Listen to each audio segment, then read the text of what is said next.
म्हटल्यावर उद्या तुम्ही काय सांगणार? तू गेल नव्हतीस का माय?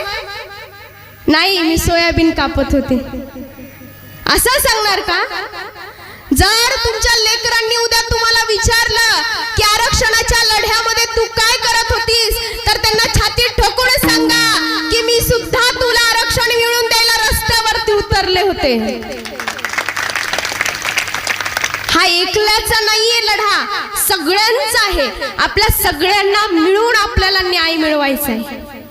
एका रात्रीत हे पक्ष बदलतात, एका रात्रीत मुख्यमंत्री बदलतो, एका रात्रीत पक्षात इकडून तिकडं जातात, एका रात्रीत गुवाहाटीला जातात.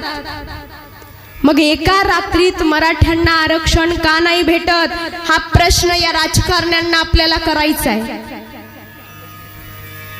निवडणुकीच्या वेळी आपल्या पाया पडायला येतात, पण उपोषणाच्या वेळी कोणी आलं का? नाही येणार. सगळे एका माळीचे मणी आहेत, काही घेणं देणं नाही.